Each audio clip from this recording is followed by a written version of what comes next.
It's my great pleasure to take the floor once again at the ICD conference. I would like first to congratulate our dear director, Mark Donfried, and ICD for this wonderful occasion to meet all together. Our conference is taking place a few days after December 10th, the International Day for Human Rights and the 70th anniversary of the Universal Declaration of Human Rights. It is also taking place just a few weeks after the International Day for the elimination of violence against women on November 25th. And we know that millions of women around the world continue to be victims of this scourge in its many forms. It is precisely in this context that I would like to talk to you about women and the culture of equality, what's new from the Moroccan perspective, but also from an international perspective, as this is a global issue. According to the UN Women, it is estimated that 35% of women worldwide have experienced physical or sexual sexual violence, excluding sexual harassment at some points in their lives. In France, for example, a woman dies under the blows of her husband every 3 days, and another is raped every 7 minutes. In some parts of the world, up to 70% of women have experienced physical or sexual violence from an intimate partner in their lifetime.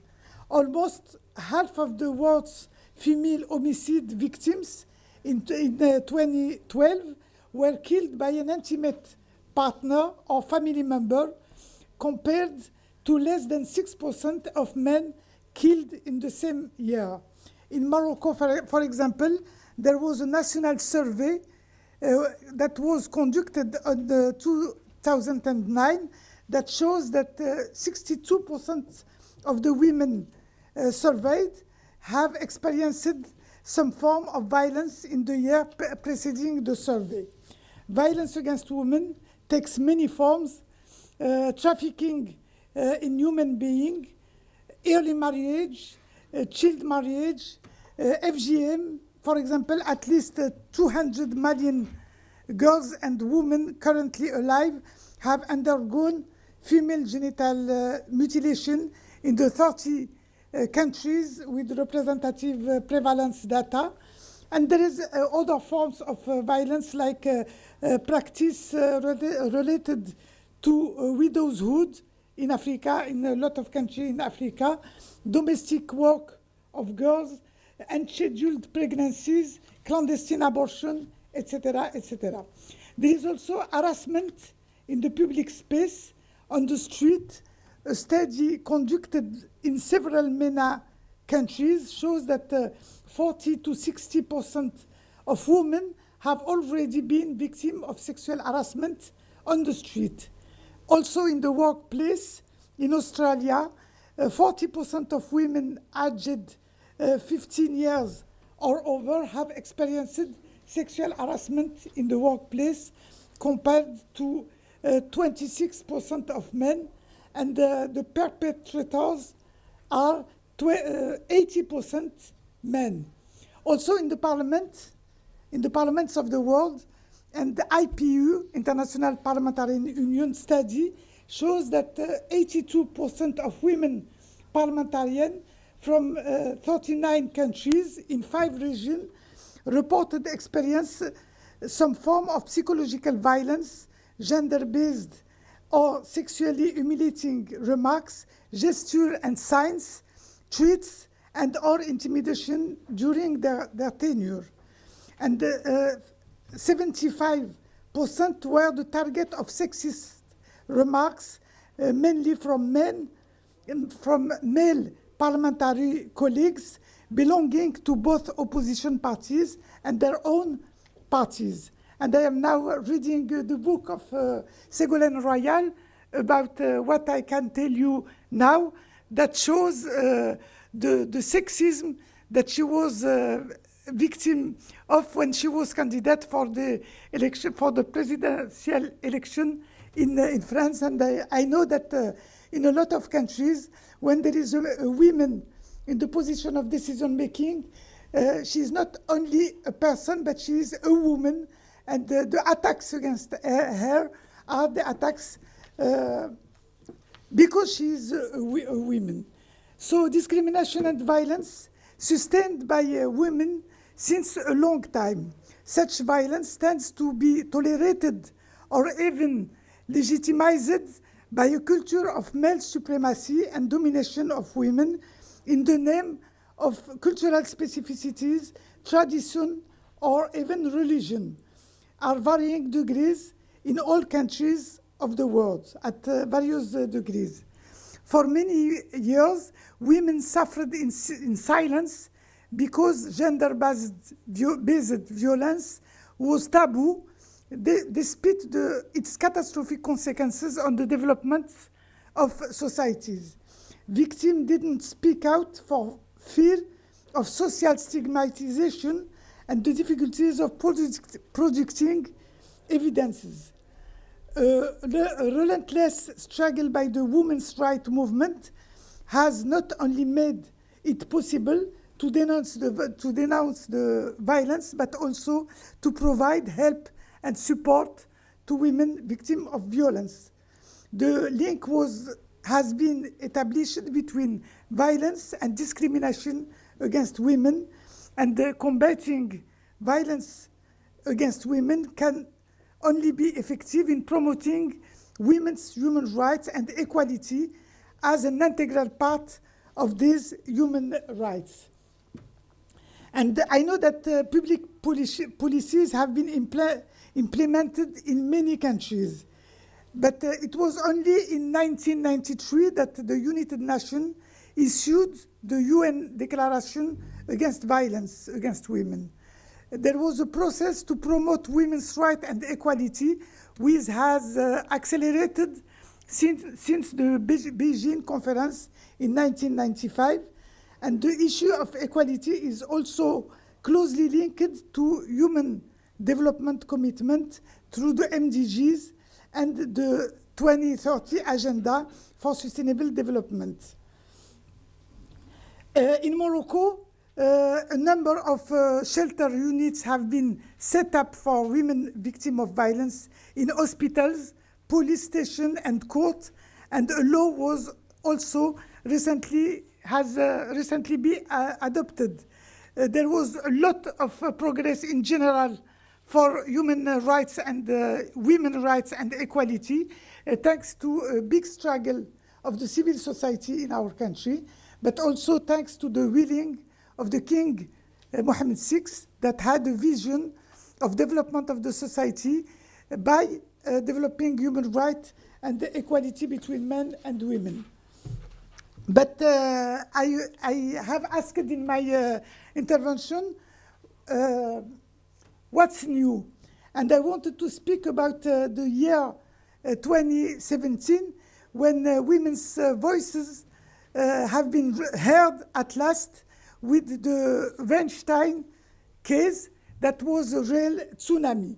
The case of the American film producer Harvey Weinstein publicly revealed the harassment and sexual assault and rape reported by more than 80 women, young actresses, and many other female figures in the film industry, followed by complaints and judicial investigation.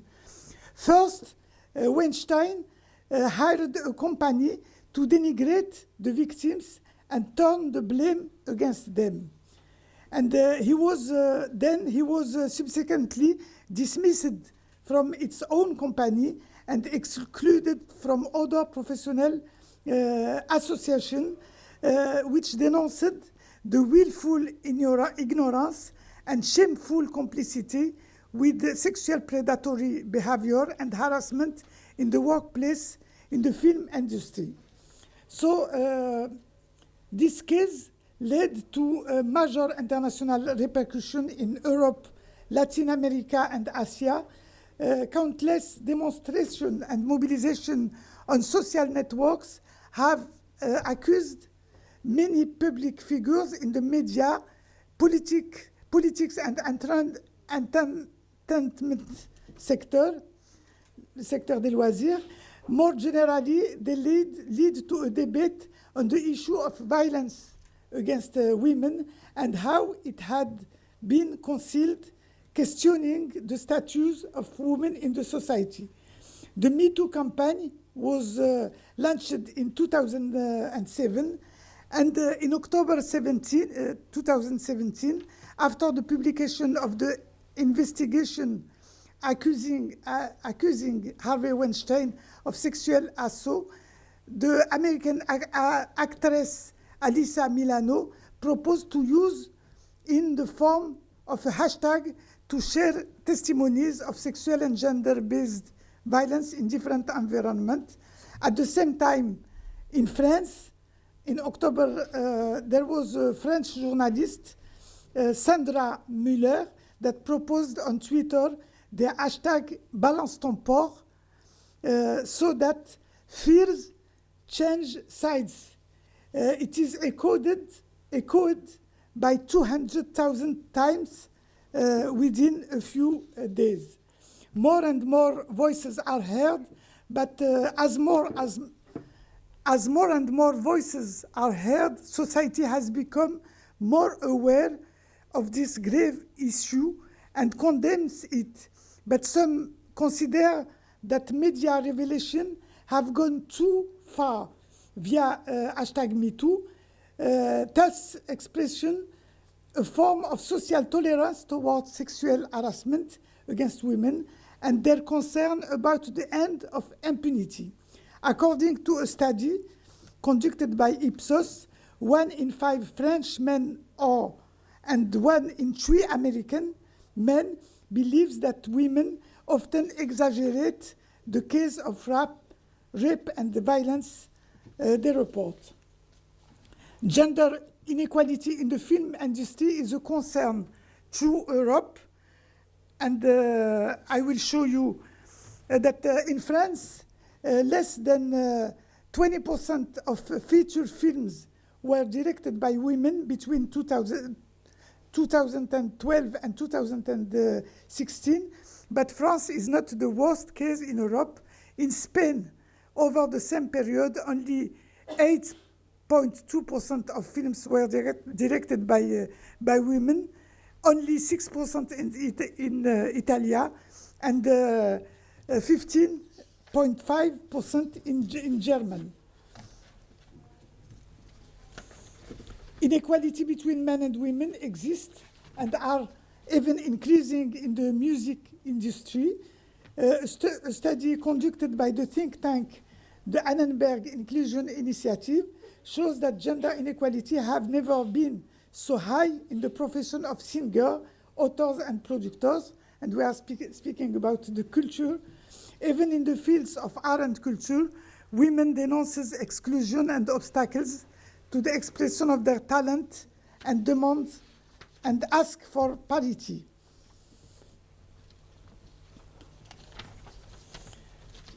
So there was a revolution that paves the way for new debates. Challenging men's supremacy is sometimes seen as a threat to manhood. Redefining the rules of living together requires new debates and reflecting on diversity, manhood, masculinity. For example, in Morocco, there was attacks that have been launched against women's freedom, and with the aim of imposing a moralistic vision of society, type of clothing to wear in order to promote the veil, encourage early marriage, and even polygamy. However, many innovative and modernist initiatives was launched by associations and flourishing to defend women's rights and gender equality. What does it mean to be a man? This concept is deconcerting complexity is often associated with the strength, manhood, firmness, and solidity, or even to male chauvinism, misogyny, sexism, patriarchy, and more seriously, violence. A campaign launched by Morocco, in Morocco, by conservative force last summer was called Kun Rajel, be a man, encouraged men to exercise authority over women, including through violence to control women's dress, standards, behavior, and moral.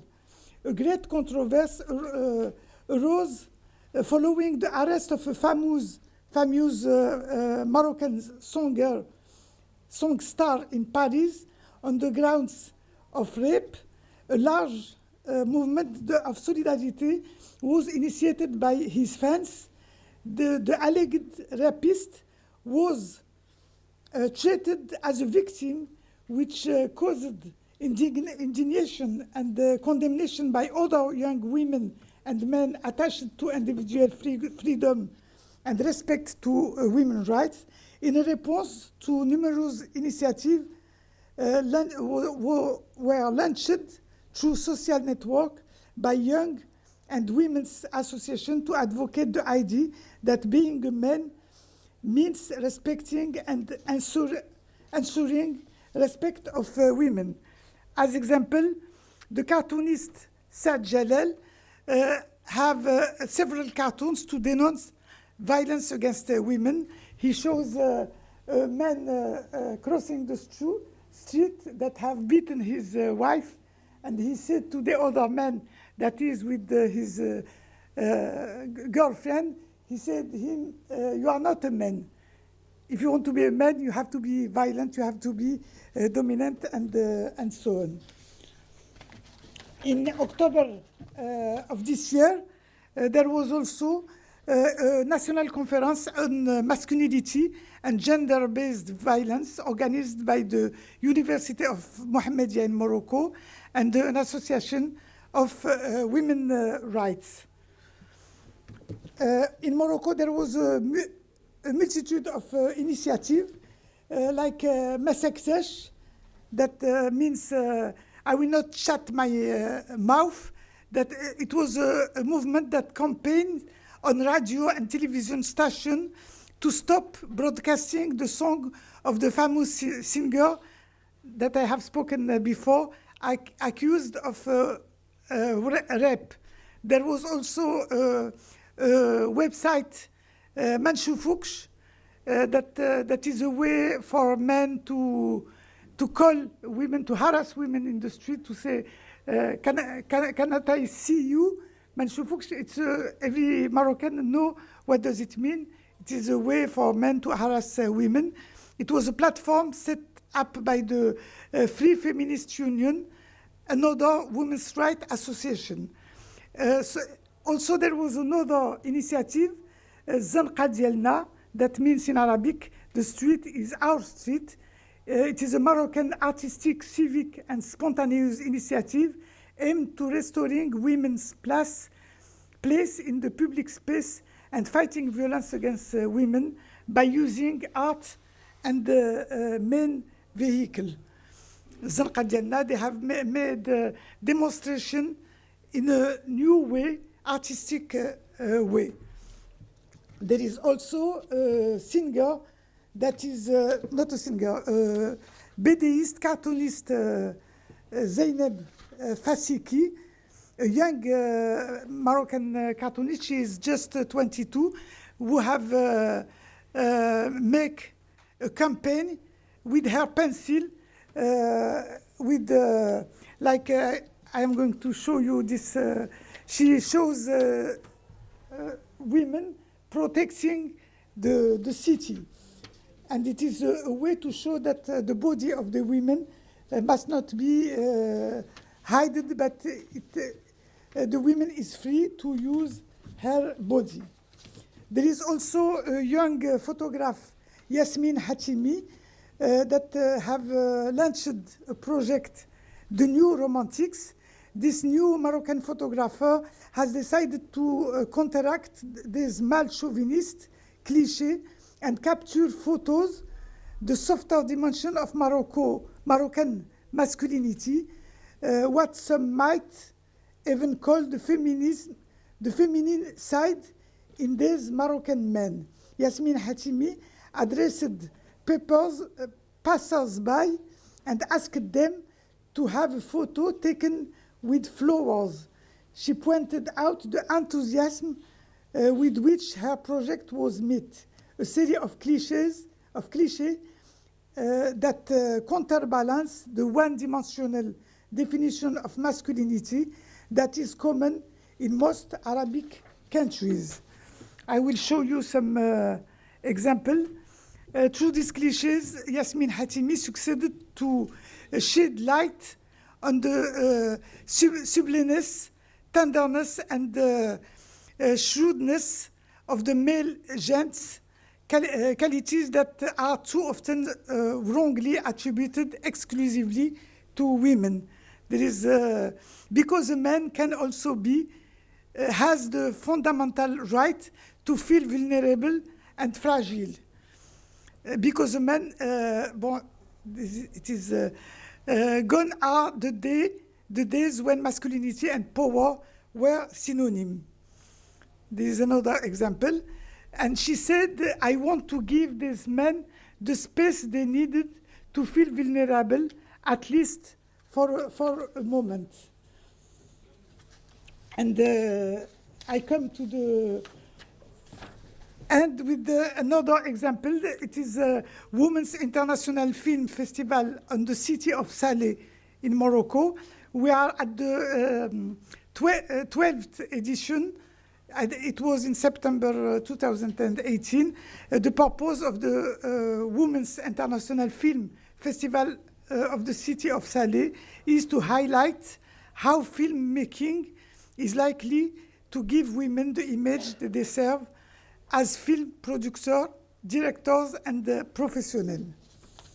And to close, I would like to say that women and men together must be against violence to promote a culture of equality. Today, there is hundreds of thousands of women, but also men that are mobilized and all over the world to fight violence against women and to redefine new gender relations based on the mutual respect, equality, and love, thanks to the strength of art and culture as vehicle for human rights values and the culture of equality. Cultural diplomacy makes it possible to knock down borders, and thanks to the possibilities offered by social networks, we have a great hope to combat the culture of discrimination against women and to contribute to the promotion of a culture of human rights and equality. Thank you very much for your